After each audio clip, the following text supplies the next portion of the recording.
네, 아시아 지역의 이슈를 키워드와 관련 검색어를 통해서 살펴보겠습니다. 먼저 첫 번째 키워드입니다. 일본 쪽의 소식부터 볼 텐데요. 일본이 유럽연합과 경제 동반자 협정을 맺겠다라는 소식이 들어와 있습니다. 관련 소식부터 전해드리겠습니다.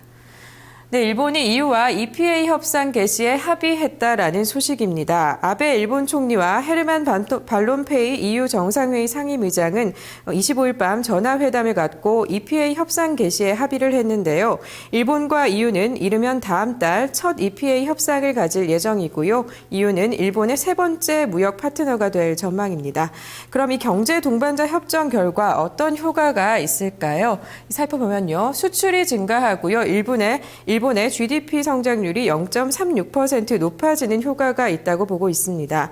그런데 프랑스나 이탈리아에서 진행되는 이 환경 규정이 강화되면서 친환경 기술을 갖춘 일본의 자동차와 건전지, 이 태양광 산업, 전기기계 등이 활발하게 수출이 될 경우 우리나라에게는 좀 위협적인 부분으로 작용할 것이다라는 전망이 나오고 있습니다. 하지만 이 협상에 관해서 전망이 밝지만은 않습니다. 그 이유를 살펴보면요. 이 유럽연합이 일본 내 자동차와 의약품 등 비관세 장벽에 대한 규제 완화를 요구하고 있기 때문입니다.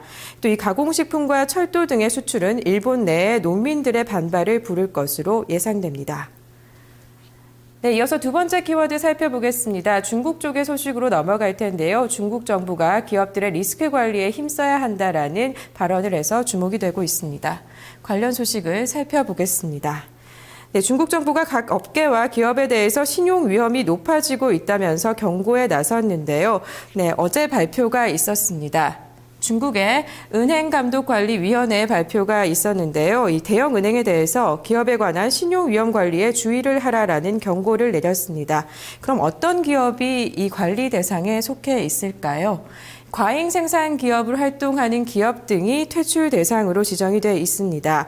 이 경기 민감 산업과 이 과잉 생산 업종인 부동산, 건설기계, 철강 등 9개 산업과 또 지배 구조가 복잡한 그룹이나 재무 레버리지가 높은 그룹 등 5종류의 기업이 여기에 포함이 되고 있는데요. 특히 과잉 생산 시설을 갖춘 9개 산업에 대한 은행의 대출 총액이 30조에서 40조 위안에 달할 정도로 이 전체 대출에서 매우 높은 비중을 차지하고 있습니다.